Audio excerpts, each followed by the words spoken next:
Bene.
Free Afghanistan! Free Afghanistan!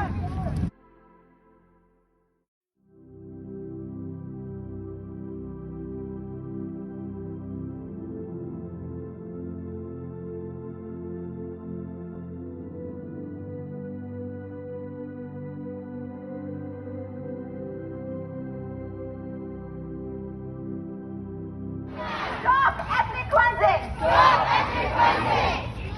Stop the Taliban! Stop the Taliban! One people! One people! One nation! One nation! One flag! One flag! What do we want? Peace! What do we want? Peace! When do we want it? Now! Save Afghanistan! Save Afghanistan! Save our people! Save our people! Save our women! Save our women! Save our children! Save our children! Stop ethnic cleansing! Stop ethnic cleansing! Stop ethnic cleansing! Stop ethnic cleansing! Stop the bleeding! Stop the bleeding! Stop the killing! Stop the killing! One people! One people! One flag! One flag! One nation! One nation! Save Afghanistan! Save Afghanistan! Save Afghanistan! Save Afghanistan!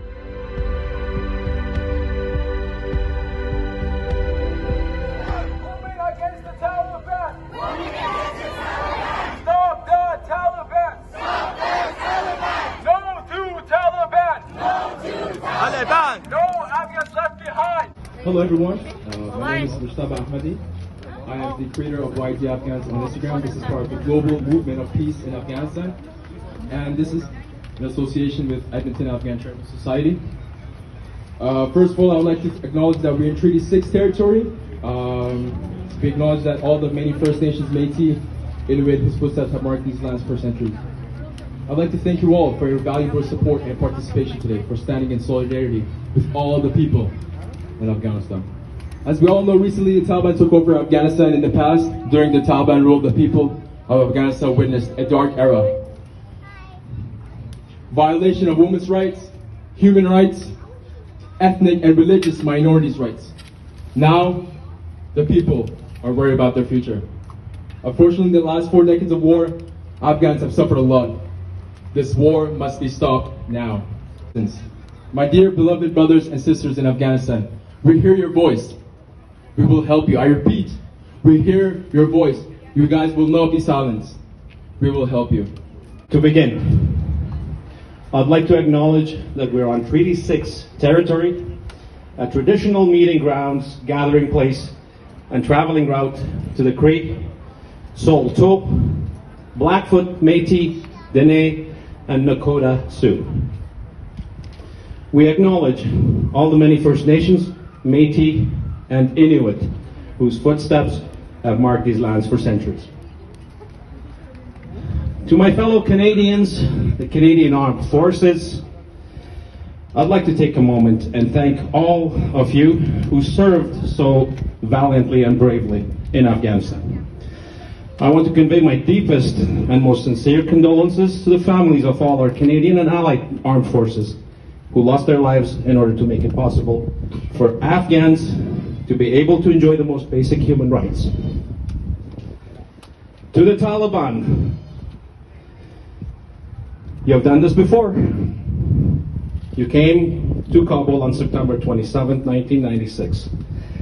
Your brutish forces captured our beautiful city of Kabul and our wonderful rugged mountains of Afghanistan.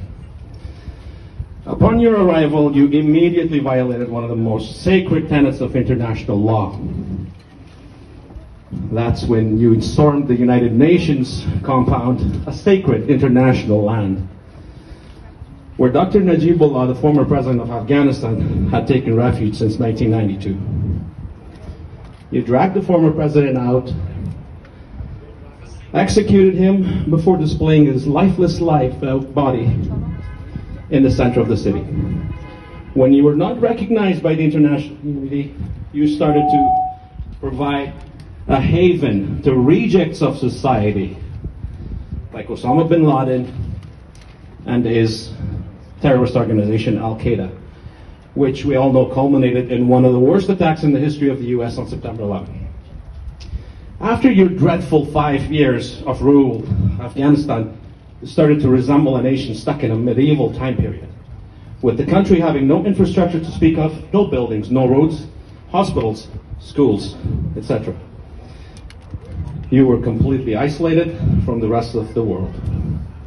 You're back after 20 years of US and NATO involvement and trillions of dollars spent in fighting your radical, archaic, and dark ideology. The country has been rebuilt with a strong infrastructure, schools, hospitals, roads, highways, and 2 generations of young people, young Afghans, young women, holding prominent positions in government in all sectors of commerce. The road has been paved by your masters once again to resume where you had left off in 2001. Come on in and start the death and destruction all over again. Let me tell you something. You will never succeed. We are certain that the mask of civility you're wearing today will come off, and your 2021 2.0 version will be rejected by the international community. You're not my brother, and I do not consider you a husband.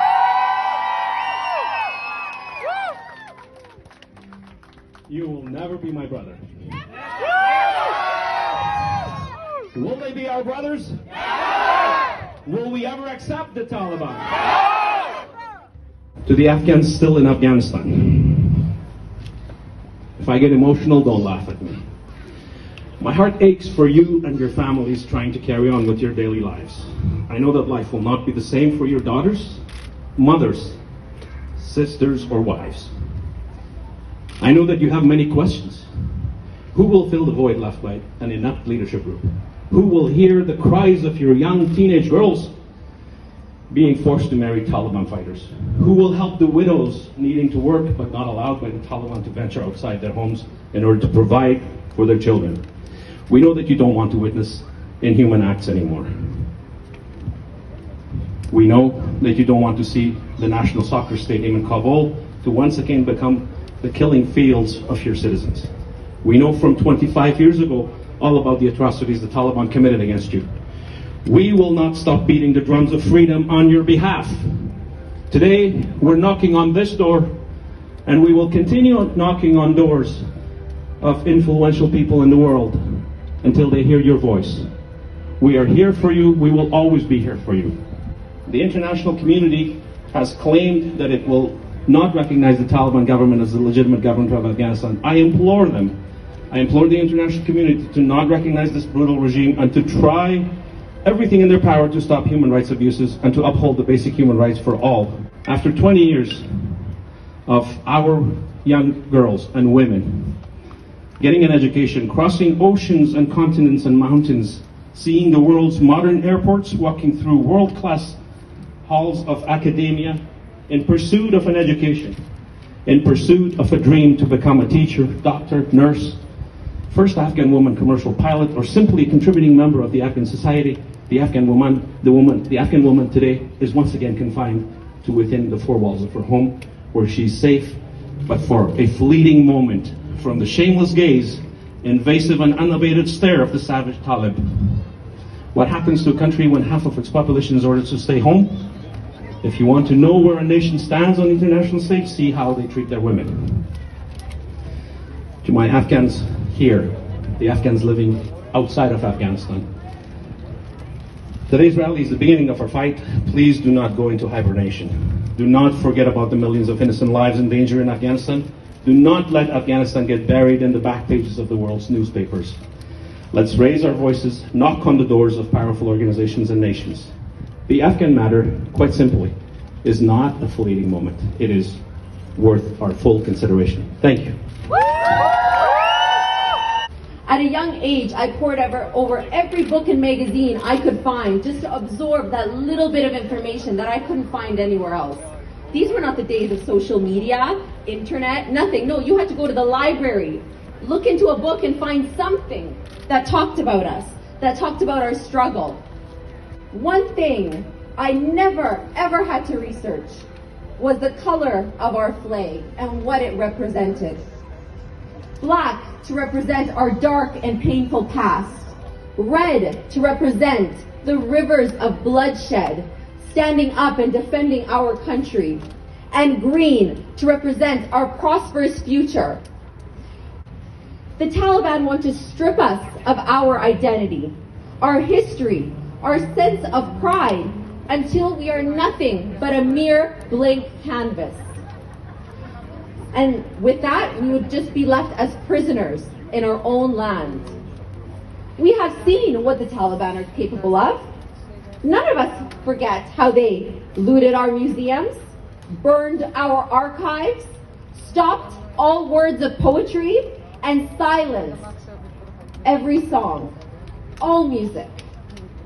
We cannot forget how they destroyed our ancient Buddha statues of Bamyan that survived from the time of Alexander the Great and Genghis Khan. Yet, they crumble to pieces in the hands of the Taliban. They are draining our country of all creativity, intellect, stripping everyone of their rights and their individuality, all to tape our mouths shut. The one thing that has stood the test of time, that has lasted from the time of our grandfathers, our great-grandfathers, our ancestors, is our beautiful, beautiful flag. This beautiful flag of ours.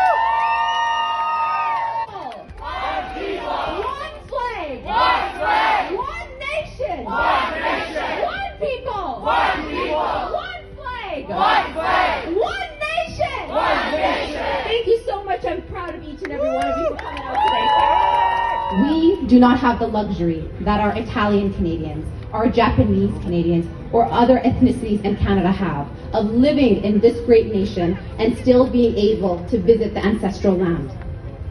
I am an Afghan Canadian, and yet I have never visited Afghanistan. I have never walked the streets and heard my language in the air. I have never tasted the fruit that is so incredible that there are songs dedicated to its flavor. I have never physically looked at a monument or building and thought, my ancestors did that. As the years went by, with the help of our allies and our brave Canadian soldiers, Afghanistan's future looked brighter, safer, and our people and their many talents and accomplishments were starting to shine on a world stage. This year, my sister and I were supposed to visit Kabul with my father, a dream I have held in my heart for my entire life. But as we all know, that will no longer be possible.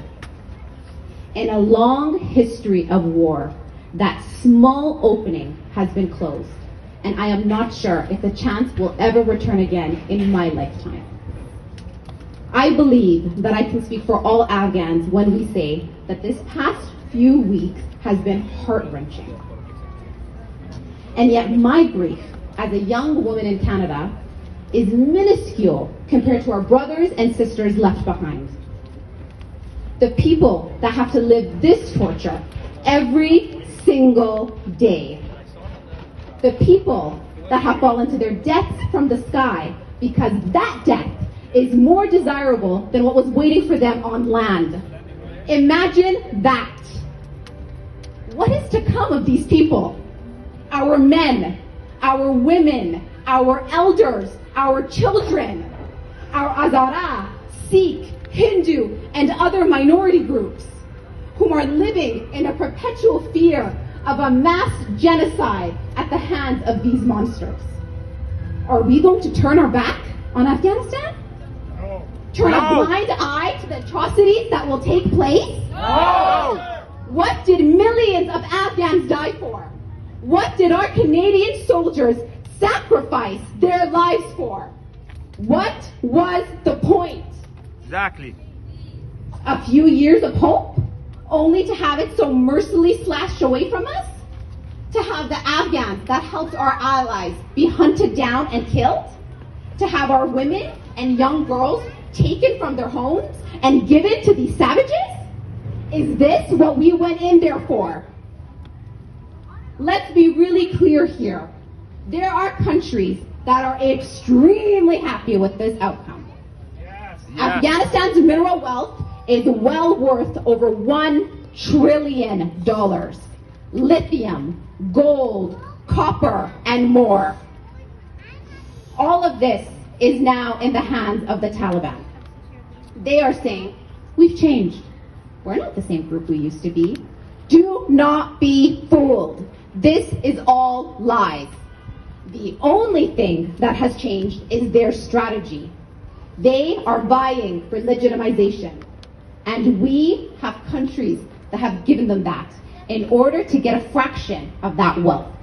China, Pakistan, Russia have all officially recognized the Taliban. They have all legitimized this terrorist organization. How can the world allow the negotiation and legitimization of this terrorist group? These are the barbarians we were fighting against. The negotiations and handover that have taken place have energized these terrorist groups, such as the Taliban. Fuel has been given to the scum of the earth to rise. Our Canadian elections are coming up. This is our time to demand more of our leaders. Because these past few weeks have shown us they are simply not doing enough. We need to know, what is the plan? What is the plan? What are you guys going to do? What is the time frame? I understand that we're going to bring some people in, but what about the people that are left behind? Will we allow another generation of Afghans to grow up abandoned and in fear? We must not allow these murderers to loot our land and kill our people, whilst more and more countries legitimize them.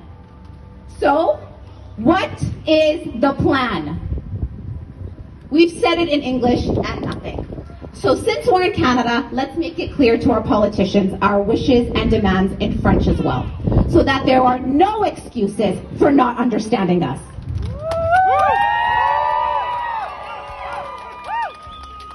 Nous demandons à notre gouvernement et la communauté internationale de se dresser contre ces terroristes. Arrêtez de profiter de nos ressources. Arrêtez d'effacer notre identité. Arrêtez de tuer notre peuple. Nous demandons de ne pas légitimer ces terroristes comme la Chine, le Pakistan et la Russie. Et de faire pression sur ces nations et d'autres pour qu'elles ne permettent pas à de meurtriers extrémistes de détruire une nation et son peuple. Ne nous attendons pas à ce que cela disparaisse simplement en l'ignorant. La situation en Afghanistan est un virus. Ces organisations terroristes étendent leur règne de terreur dans le reste du monde. Regardez ce que le monde subit depuis des années de la part de Daesh. Sommes-nous si naïfs de penser que cela ne nous affectera pas ici? Cela affectera le monde entier. Et il se trouve que la première victime sera mon peuple. We cannot expect for this to go away simply by ignoring it. The situation in Afghanistan is deadly, and it is a virus that is spreading throughout the rest of the world. Look at ISIS. Look at what they have done. We still haven't gotten rid of their rot. These groups have found the perfect playground in Afghanistan. Are we so naive to think that this will not affect us here? This will affect the whole world. It just so happens that the first casualty will be my people. We are calling on the world. Do not turn your back on Afghanistan. Do not let a country die before your eyes. Save Afghanistan. Save Afghanistan! Save Afghanistan. Save Afghanistan! Save Afghanistan. Save Afghanistan! Thank you all so much.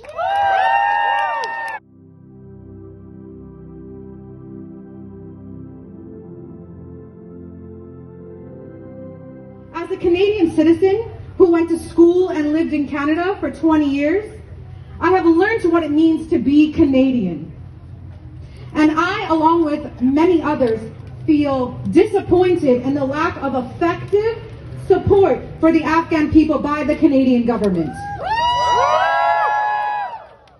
We need the Canadian government to continue emergency evacuations for the Afghan people. Along with more government-run evacuation flights for Afghan people. We cannot stand by and watch innocent lives proceed to die on social media. We can and we have the power to make a difference. Canada needs to set an example for the rest of the world and inflate its efforts to help the people of Afghanistan. The erasure of our people, culture, and heritage. Hazaras are one of the largest and ethnic and religious minorities in Afghanistan. We are recognized throughout the global community for our music, poetry, and many achievements, whether it be in politics or sports. Wherever we go, we are always able to celebrate and spread our culture through our hospitality and grace. However, the Hazara people of Afghanistan have a devastating history, as we have been subject to systemic and systematic oppression as well as persecution consistently for more than a century now. We have long been subject to genocide both in and out of Afghanistan's borders, and the conditions of life for us under a Taliban regime have already been proven to us in the 90s. Despite all the heartache, though, the Hazara community has and continues to face, we are one of the most progressive, educated, and successful communities that I have ever seen. Regardless of past injustices, Hazaras and other minority groups continue to raise Afghanistan's flag with pride and unity. To me, this is what it means to be an Afghan. To be strong and resilient in the face of disparity. However, at this time, these courageous people are left without defense in a country where they continue to be oppressed, face genocide and displacement. Although there are evident nuances in every case, the minorities of Afghanistan are suffering through an inhumane restriction of their human rights. We have seen life under this current regime once before and have continuously been attacked for years after by the same infidels. Our minority communities have essentially been given an ultimatum by the Taliban. Either we leave or die trying. These barbarians have no reservations about destroying the history and land that we have fostered in our Afghanistan, as they have proven with their actions many times before. It is through the resiliency of Afghans like Zablan Simintov, the last remaining Jewish man in Afghanistan, that I make this plea. Through him, we can see a very evident future for all minorities in Afghanistan under the Taliban regime. This future is the extermination and extinction of our culture, legacy, and religion, as well the annihilation of our rights and freedoms. However, as the saying goes, as long as one Afghan is alive, Afghanistan is alive. So therefore, I plead to the global community that joins us today in protest, do not forget us. Do not forget the minorities of Afghanistan. Without us, there is no hope for a prosperous future in Afghanistan. The danger we have faced that brought many of us here today is now amplified and reaching a degree that is both unfathomable and familiar. There are countless souls desperate to find safety for not only themselves, but also their families. The situation of our ethnic and religious minorities is not something that we can afford to forget or take our time with, as every day lives are being lost and futures destroyed. But in unity, we Afghans won't stop fighting for our people, our land, our culture, or our flag.